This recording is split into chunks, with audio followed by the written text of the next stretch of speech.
My brother pretended to get clean, robbed me of thousands, and left me living in fear. So I kicked him out, cut him off, and made him beg for help in the most brutal way possible. My childhood was perfect, except for the PTSD it caused. And it was all from my older brother, Justin. He was 10 years older than me, so at first he was my role model. I tried to dress like him, get a haircut just like his, and even copy his vocabulary. But when I turned 14, my eyes began to open. I could hear him leaving the house at 10 p.m. every night, returning at 8 a.m., and sleeping all day. I knew he didn't have a job, so this made me insatiably curious. So one night, I snuck into his room. Immediately, my nostrils were met with the pungent smell of the devil's lettuce. I looked around and saw a bong that was placed beside lines of blow, just sitting right there on his wooden desk. My stomach twisted. As I lay awake that night, pieces of the puzzle were starting to come together. Why my bike had mysteriously disappeared. Why he never wanted to spend time with me. His emotional outbursts. For the next few years, Justin only got worse. I spent countless years wishing my parents would do something. Kick him out, get a restraining order, hit him back, anything. But no. Instead, they just let him do whatever he wanted. When he again stole my stuff and sold it online, it went unspoken. When he shouted at the top of his lungs for 2 hours at 3 a.m. until my parents finally handed him some cash, it went unspoken. So when I finished high school, moving out was a no-brainer. I never even bothered coming home for the holidays, and talking to my parents was too frustrating, so I didn't do that either. Instead, I sent 40% of every paycheck to them as a thank you for how they raised me. And as soon as I finished college, I became a paralegal at an amazing firm with a starting salary of $50,000 a year. So after a few years, I got my own apartment and a pretty decent car. It was around this time that I decided it was time to fully reconnect with my parents. My mom was the first one I called. "Honey, how are you doing?" Her voice instantly flooded me with a softness I didn't know I was still capable of. And when I asked if I could visit over the weekend, I swear I could hear her practically jumping up and down with excitement. Fast forward to that Friday. I had arrived at their front door, my arms filled with gifts for everyone, including Justin. But as soon as the door opened, the gifts were almost destroyed. Because my parents lunged at me for a hug so hard, I struggled to hold on to everything. As I went inside,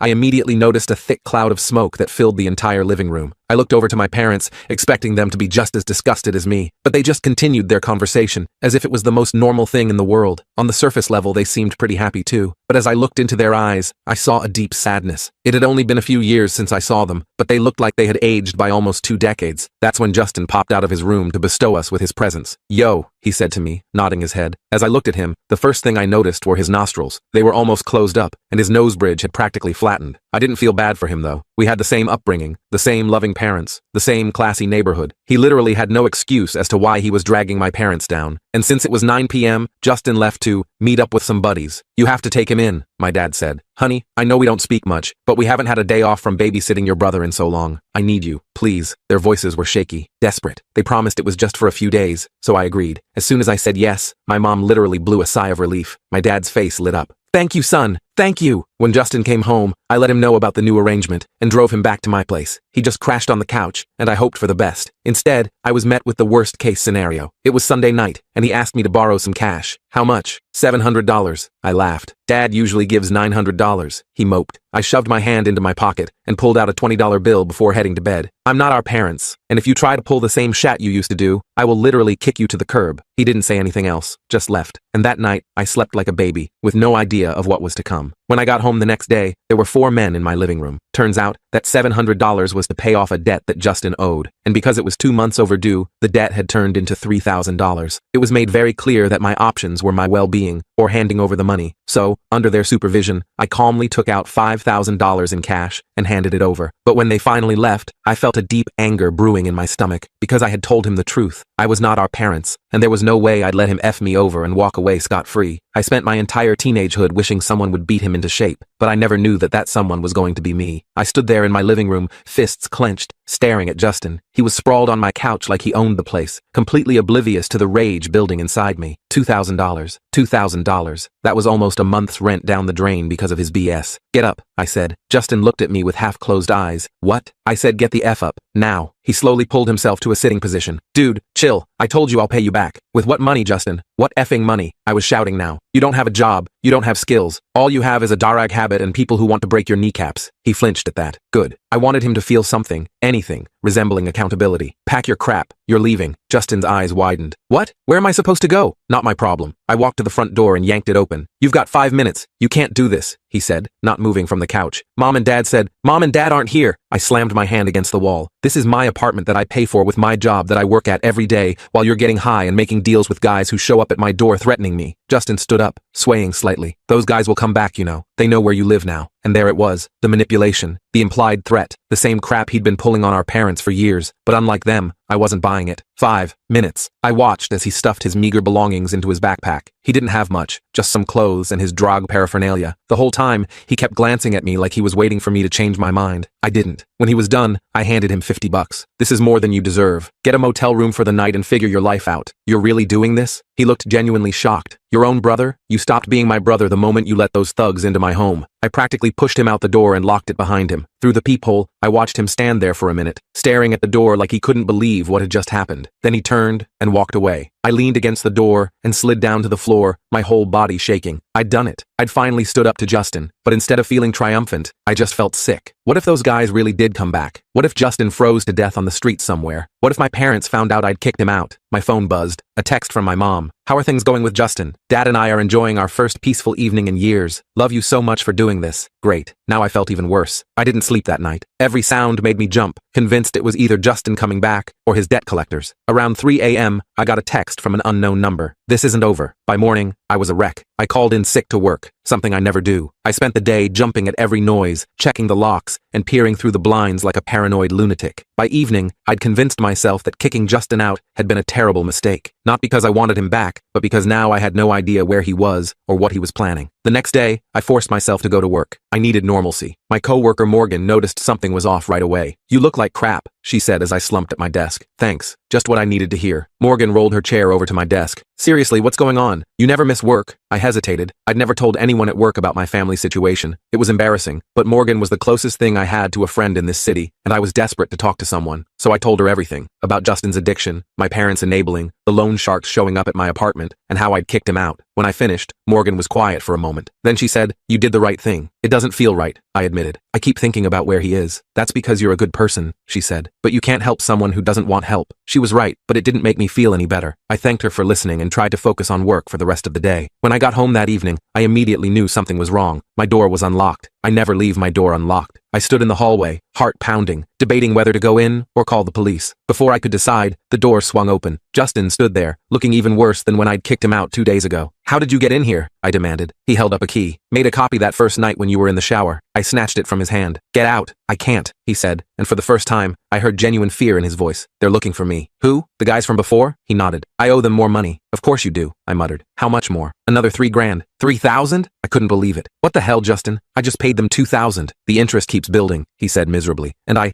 borrowed more after you kicked me out. I pushed past him into my apartment. Nothing seemed to be missing, but it reeked of cigarette smoke. Have you been staying here while I was at work? Just today, he said. I didn't have anywhere else to go. I wanted to scream. I wanted to throw him out again, but the look of genuine terror on his face stopped me. This wasn't his usual manipulation. He was legitimately scared. You can stay tonight, I said finally. One night, then we're figuring something out. Relief washed over his face. Thanks, bro. I swear. Don't. I cut him off. Don't make promises you won't keep. That night, I locked my bedroom door and pushed my dresser in front of it. I didn't trust Justin not to steal my stuff while I slept. I also texted Morgan, if I don't show up for work tomorrow and don't call, contact the police, just in case. The next morning, I found Justin passed out on the couch. He looked terrible, sweaty and pale, twitching in his sleep. Withdrawal, probably. I left him a note saying I'd be back after work, and that he better not touch any of my stuff. At work, I couldn't concentrate. Morgan kept shooting me concerned looks. During lunch, she cornered me in the break room. You let him stay, didn't you? I nodded, ashamed. She sighed. Look, my cousin went through something similar with her husband. Addiction, debt, the whole 9 yards. You can't just keep giving him money and a place to stay. He needs actual help. Like what? Rehab, she said simply. And not just any rehab. A good one, with a solid success rate. Those cost a fortune, I pointed out. Less than a lifetime of paying off his debts, she countered. She had a point, but getting Justin to agree to rehab seemed impossible. He'd never admitted he had a problem, let alone expressed any desire to fix it. When I got home, Justin was awake but looking miserable. He was shivering despite it being warm in the apartment. We need to talk, I said, sitting across from him. About what? He wouldn't meet my eyes. About the fact that you're a Dr. G addict who's in debt to dangerous people and has nowhere to live. He flinched. Don't sugarcoat it or anything. I'm done sugarcoating things for you, Justin. Mom and Dad did that for years, and look where it got you. He didn't respond. I'll make you a deal, I continued. I'll help you with these guys you owe money to, but only if you agree to go to rehab. Justin laughed bitterly. Rehab doesn't work. Have you ever tried it? No, but then how do you know? I pushed. Look, I'm offering you a way out here. A real way out. Not just a temporary fix. He was quiet for a long time. Finally, he said, "What about the money I owe? Those guys aren't just going to wait around while I'm in rehab." "I'll handle it," I said, though I had no idea how. "But you have to commit to getting clean. For real this time." Justin looked at me with bloodshot eyes. "Why would you do that for me? After everything?" It was a good question. Why was I still trying to help him? Maybe because despite everything, he was still my brother. Or maybe because I knew that if I didn't help him now, I'd be getting calls from my parents about his funeral sooner rather than later. "Because no one else will," I said finally. The next day was Saturday, so I had time to research rehab facilities. Morgan had sent me some links, and I spent the morning calling around to check prices and availability. The good ones were expensive, like really expensive. We're talking $30,000 for a 90-day program, but a few had scholarship options or sliding scale fees based on income. While I was on the phone with one place, I heard a crash from the living room. I rushed out to find Justin on the floor, sweating profusely and shaking. "What happened?" I knelt beside him. "Need something," he stammered. "Just a little hit to take the edge off." "No," I said firmly. "You're detoxing. It's going to suck, but you need to get through it." "You don't understand," he groaned. "It feels like I'm dying." "You're not dying." I helped him back onto the couch. "But we should probably get you to a doctor. Detoxing can be dangerous without medical supervision." He shook his head violently. "No doctors. They'll report me." "For what?" He didn't answer, which told me everything I needed to know. Whatever he'd done to get into debt with those guys, it was probably illegal. I sighed. "Fine. No doctors for now. But if you get worse, we're going to the ER whether you like it or not." The next 48 hours were hell. Justin alternated between sweating and shivering, throwing up, and begging me to let him go out just for an hour. I refused each time. I called in sick to work on Monday, knowing I couldn't leave him alone. Morgan covered for me, telling our boss I had a stomach bug. By Tuesday morning, Justin seemed slightly better. He was able to keep down some toast and water, and the shaking had subsided somewhat. I decided it was safe to go to work for a half day. "Don't leave this apartment," I warned him. "I mean it, Justin. If you're gone when I get back, that's it. I'm done." He nodded weakly from the couch. I wasn't convinced, but I had to trust him at some point. At work, Morgan pulled me aside. "How's it going with your brother?" "Rough," I admitted. "He's detoxing at my place. It's not pretty." Her eyes widened. "At your place? Without medical supervision? Are you insane?" "He refused to see a doctor." "Of course he did," she said, exasperated. "Addicts always refuse help until they're forced to take it." I rubbed my temples, feeling a headache coming on. "What am I supposed to do? Drag him to the hospital kicking and screaming?" "If necessary, yes," she said. "Detox can unalive people, especially if they're coming off alcohol or benos." I hadn't considered that. "I don't think he does those. Mainly blow, from what I've seen." "Are you sure that's all? Addicts aren't exactly forthcoming about their habits." She had a point. I didn't actually know the full extent of Justin's drug use. I just knew what I'd seen. "I'm heading home at lunch to check on him," I said. "If he seems worse, I'll take him in." Morgan nodded, still looking concerned. "Be careful, and call me if you need anything." When I got home, the apartment was quiet. Too quiet. I called out Justin's name, but there was no answer. The couch where I'd left him was empty, the blanket thrown aside. Damn it, Justin. I checked the bathroom, the kitchen, even my bedroom. No sign of him. I was about to give up when I noticed my laptop was open on the coffee table. I never left it there. I sat down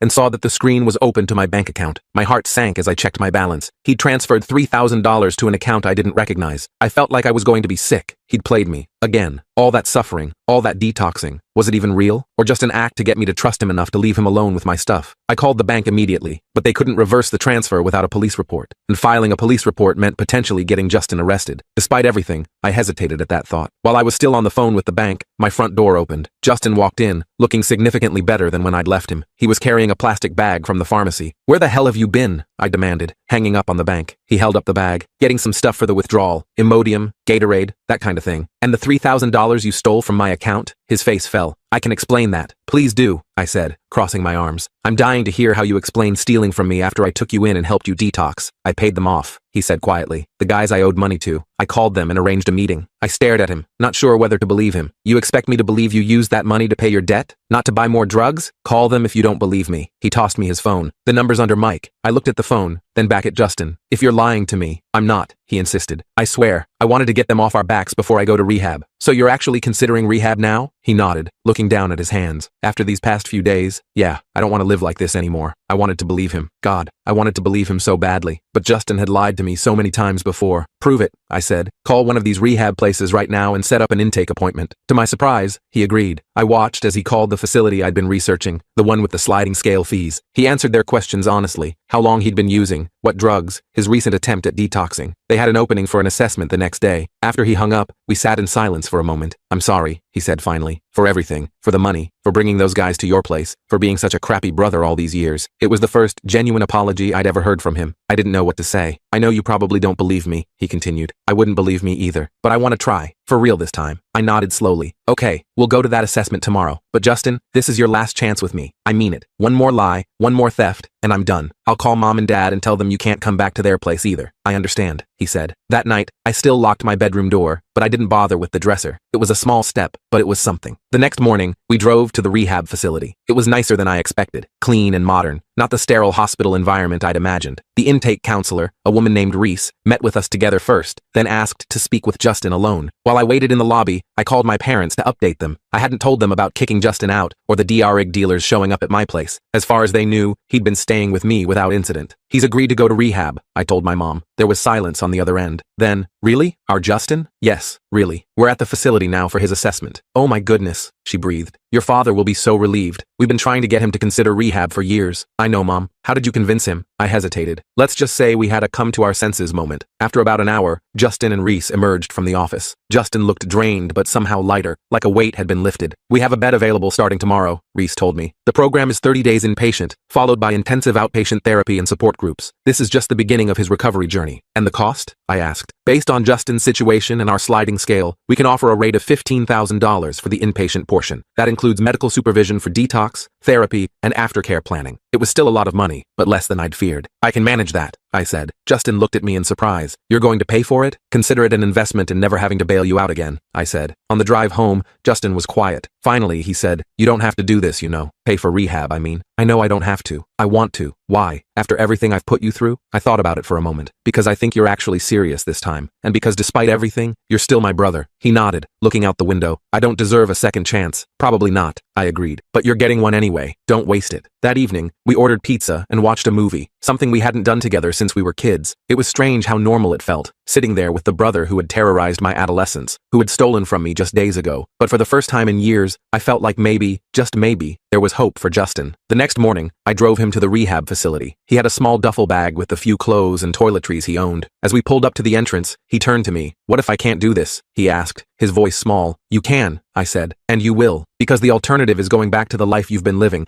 and I think we both know that's not sustainable. He nodded, taking a deep breath. Will you tell Mom and Dad I'm sorry? For everything? Tell them yourself when you get out, I said. They'll be proud of you for doing this. I watched as he walked through the doors of the facility, wondering if this was really the turning point, or just another false start in a lifetime of disappointments. On the drive home, my phone rang. Unknown number. I hesitated before answering. Hello? Is this Justin's brother? A gruff voice I recognized from my living room a week ago. My heart raced. Yes. Just calling to confirm we received the payment. We're square now. Your brother's debt is cleared. Relief washed over me. Good. That's good. There was a pause. He's lucky to have you, the man said, his tone businesslike but not threatening. Then he hung up. I pulled over, suddenly overwhelmed. Justin had been telling the truth. He really had used the money to pay off his debt. Maybe, just maybe, he was serious about changing. When I got home, the apartment felt eerily quiet without Justin there. I spent the day cleaning, washing the sheets on the couch, airing out the living room, scrubbing the bathroom. By evening, there was no trace of my brother's stay except for a note I found tucked under the couch cushion. I know you probably won't believe this, but I'm going to make it up to you someday. All of it. Thanks for not giving up on me when everyone else did. Love, Jay. I sat on the couch, reading the note over and over. For the first time since Justin had come back into my life, I felt something other than anger or frustration. I felt hope. The next few weeks fell into a new routine. I'd go to work, come home, and then call the rehab facility to check on Justin's progress. They couldn't give me many details due to privacy laws, but they confirmed he was still there and participating in the program. On Saturdays, I was allowed to visit. The first visit was awkward. Justin looked different, cleaner, more alert, but also vulnerable in a way I'd never seen him. We sat in the visitor's lounge, making small talk about the food, the other patients, anything but the real issues between us. By the third visit, things had changed. Justin had started opening up in his therapy sessions, he told me, about our childhood, about how he'd started using DRIGs to cope with feelings of inadequacy, about how he'd resented me for being the good son. I was jealous of you, he admitted. You always seemed to have it together. Even as a kid, I felt like I could never measure up. That's ridiculous, I said. I looked up to you. He laughed bitterly. Yeah, until you realized what a mess I was. You weren't always a mess, I reminded him. Remember when you taught me to ride a bike? Or when you helped me build that science project in 4th grade? He smiled faintly. I'd forgotten about that. Well, I didn't, I said. That's the brother I've been missing all these years. On my 5th visit, Justin had news. They're letting me call Mom and Dad tomorrow, he said. I'm nervous as hell. They'll be happy to hear from you, I assured him. They ask about you every time I talk to them. What have you told them? The truth. That you're in rehab and working hard. He nodded, fidgeting with the sleeve of his sweatshirt. I've been working on my amends list. You know, for the 12 steps. You're at the top. Me? Of course you, he said. I've treated you like crap for years, stolen from you, lied to you, brought dangerous people into your home. I have a lot to make up for. I didn't know what to say. This was a side of Justin I'd never seen. Reflective, remorseful, honest. You don't have to say anything now, he continued. I just wanted you to know I'm thinking about it, about how to make things right. As I drove home that day, I realized something had shifted between us. The anger I'd carried for so long was starting to fade, replaced by something I couldn't quite name. Not forgiveness, not yet, but maybe the beginning of understanding. The next week, my parents called, ecstatic after speaking with Justin. "He sounds so different," my mom gushed. "Clear-headed, present." "He apologized," my dad added, his voice thick with emotion. "Said he was sorry for what he put us through all these years." "Do you believe him?" I asked. There was a pause. "I want to," my mom said finally. "But we've been here before, gotten our hopes up." "I know," I said, "but this time feels different." And it did. Each time I visited Justin, I saw more glimpses of the brother I'd idolized as a child. His quick wit, his creativity, his genuine interest in others. The drugs had buried those qualities for years, but they were re-emerging now. 3 weeks into his stay, Justin had another request. "My counselor thinks it would be good for us to have a family session. You, me, Mom, and Dad. To talk about everything openly." The thought made my stomach clench. "I don't know, Justin. That sounds intense." "It will be," he acknowledged. "But I need to face what I've done to all of you. And you guys need a chance to tell me how it affected you." I thought about all the things I'd wanted to say to Justin over the years, all the hurt and anger I'd bottled up. Maybe this was my chance to finally let it out in a controlled environment. "Okay," I agreed. "I'll talk to Mom and Dad about it." Our parents were hesitant, but ultimately agreed to the session. We scheduled it for the following Saturday, giving everyone time to prepare emotionally. The night before the session, I couldn't sleep. I kept thinking about what I wanted to say to Justin, to my parents. How do you sum up years of pain and resentment in a single conversation? How do you express the complicated mix of love and anger you feel toward your family? By morning, I still didn't have the answers. But as I drove to pick up our parents for the session, I knew one thing for certain. Whatever happened today would change our family forever. I picked up my parents from their house, and the drive to the rehab facility was painfully quiet. Mom kept fidgeting with her purse strap, while Dad stared out the window. They looked nervous as hell, and honestly, I was too. This family therapy session could either help us heal or blow up in our faces. "So how's he really doing?" Dad finally asked, breaking the silence. "Better than I've seen him in years," I said. "He's actually present, you know, like the Justin from before all this started." Mom nodded, her eyes getting watery. "I've been praying for this for so long." When we arrived at the facility, a staff member led us to a conference room where Justin was already waiting with his counselor, a middle-aged woman named Dr. Mitchell. Justin looked anxious, but gave us a small smile when we walked in. "Thanks for coming," he said, his voice steadier than I expected. We all sat down in a circle of chairs. Nobody seemed to know what to do with their hands. Dr. Mitchell explained how the session would work. Justin would speak first about his addiction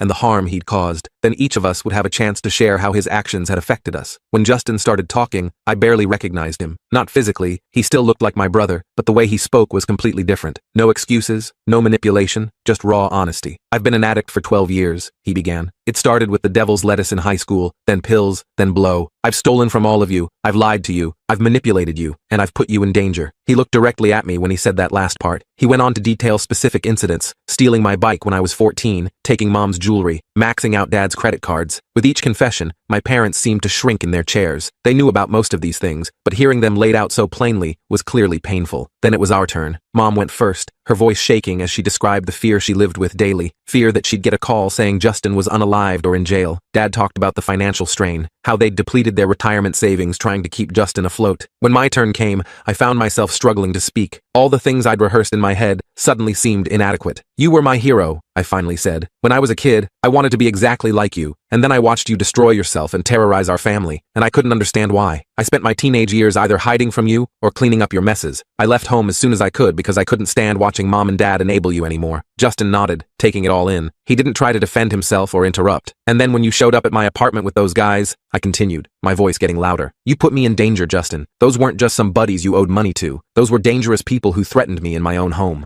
"I know," he said quietly, "and I'll never forgive myself for that." "The thing is," I said, surprising myself with what came next, "despite all that, I still care what happens to you. I still want you to get better, and that pisses me off sometimes because it would be easier to just write you off completely." Dr. Mitchell nodded encouragingly. "That's very honest. It's common to have conflicting feelings towards someone who's hurt you." The session continued for almost 2 hours. There were tears, raised voices, moments of painful silence. But by the end, something had shifted. The air felt clearer somehow, like we'd lanced a wound that had been festering for years. As we were leaving, Justin pulled me aside. "I meant what I said in there. I'm going to make this right. Just focus on staying clean," I told him. "That's all any of us want." The drive back to my parents' house was different from the ride there. We talked about Justin's progress, about what would happen when he finished the program in a week. "He can't come back home," I said firmly. "Not right away. It's too easy for him to fall back into old patterns there." My parents exchanged glances. "Where will he go?" Mom asked. "There's a sober living house near my apartment," I explained. "It's structured, has curfews, regular drug testing. It would be a good transition." "That sounds expensive," Dad said, worry creasing his forehead. "I've already worked it out with the rehab center. Between my contribution and their scholarship fund, he's covered for 3 months." My mom reached over from the back seat and squeezed my shoulder. "You're a good brother. I wasn't so sure about that. Part of me was still angry, still hurt, but I was trying, and that had to count for something. The next week flew by. I visited Justin one more time before his release, helping him plan for the transition to sober living. He seemed nervous, but determined. "What about work?" he asked. "I need to start paying you back. One step at a time," I said. "The Sober House has job placement services. Use them." On the day of his release, I picked him up alone. My parents wanted to be there, but I convinced them it would be better to wait until Justin was settled in the Sober House before visiting. The car ride to the sober living facility was awkward. Justin kept looking out the window, then back at me, like he wanted to say something but couldn't find the words. "Just spit it out," I finally said. "I found out who's been paying for my rehab," he said. The counselor let it slip. I kept my eyes on the road. So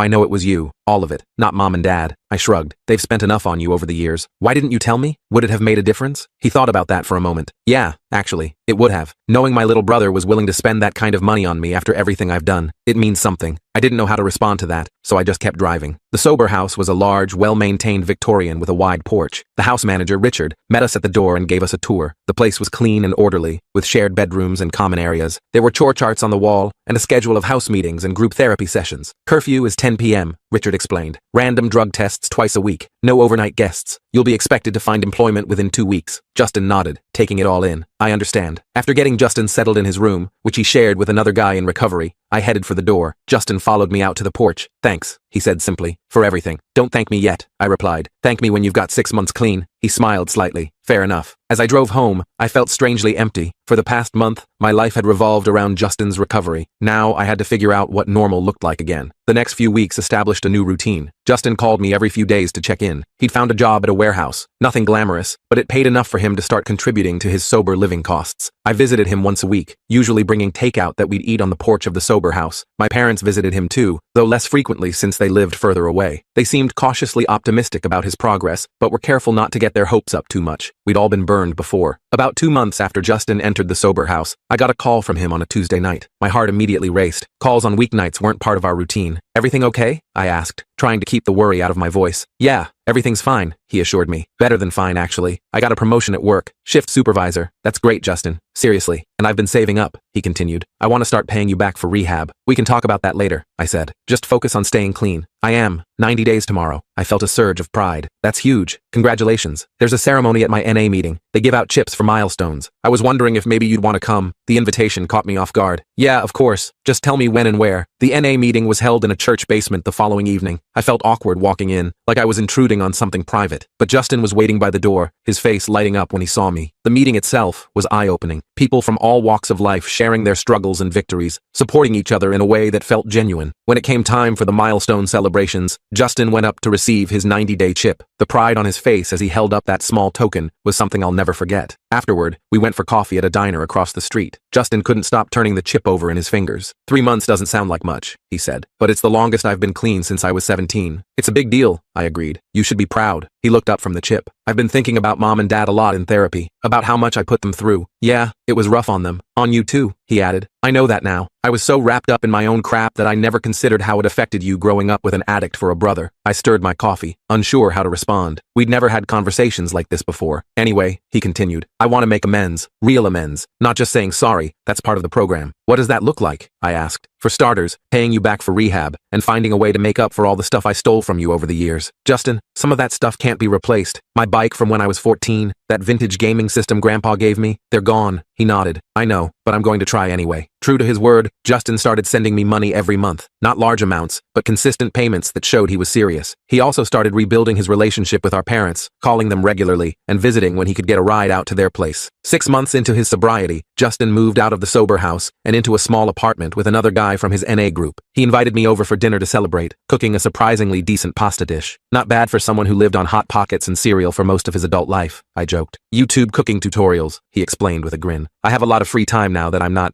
scoring doc drugs and running from dealers." After dinner, he handed me a small box. Inside was a vintage watch that looked vaguely familiar. "Is this Grandpa's watch?" he confirmed. "The one I took from your room when you were 16. I tracked it down on eBay. Cost me a fortune, but worth it." I turned the watch over in my hands, remembering how devastated I'd been when it disappeared. "I can't believe you found it." "I'm trying to make things right," he said simply. "One day at a time, right?" That night, driving home from Justin's new place, I realized something had fundamentally changed between us. The anger that had been my constant companion for years had faded, replaced by something that felt a lot like hope. A year after Justin entered rehab, my parents suggested we all get together for dinner to celebrate his sobriety anniversary. Naturally, I offered to host at my apartment, which had become our usual meeting spot for family gatherings. As I set the table that evening, I thought about how much had changed in a year. Justin was now a shift manager at the warehouse, taking night classes to get his associate's degree. My parents looked years younger. The constant stress of dealing with Justin's addiction lifted from their shoulders. And me? I was learning what it meant to have a brother again. Not the idolized hero of my childhood or the terror of my teenage years, but something new, something real. The doorbell rang, and I opened it to find Justin holding a cake with 365 days clean written on it in blue frosting. Cheesy, I know, he said with a self-conscious smile, but my sponsor says it's important to celebrate milestones. I took the cake from him and set it on the counter. It's not cheesy, it's a big deal. Our parents arrived a few minutes later, bringing Justin's favorite lasagna and enough garlic bread to feed an army. We ate and talked and laughed in a way that would have seemed impossible a year ago. After dinner, Justin cleared his throat. I have something I want to say to all of you. We fell silent, waiting. A year ago, I was at rock bottom. I'd stolen from all of you, lied to you, put you in danger. He looked at me when he said that last part. I didn't think I deserved another chance, but you gave me one anyway, especially you, he said, nodding toward me. You could have walked away. No one would have blamed you, but you didn't. I felt my throat tighten. You're my brother. Yeah, he said, and I'm finally trying to act like it. Later that night, after our parents had gone home and Justin was helping me clean up, he asked, "Do you think you'll ever fully trust me again?" I considered the question carefully. I trust that you're working hard on your sobriety. I trust that you want to make things right. The rest, I think it just takes time. He nodded, accepting this. Fair enough. I've got time now. As I watched him loading the dishwasher, such a normal, mundane task, I realized that's what we were building. A normal relationship. Not perfect, still complicated by our history, but real and honest in a way it had never been before. Hey, I said, remember when you asked if I thought I'd ever fully trust you again? He looked up from the dishes. Yeah, I think I'm getting there. The smile that spread across his face told me that was enough for now. We had a long road ahead, but for the first time in years, I was actually looking forward to seeing where it led.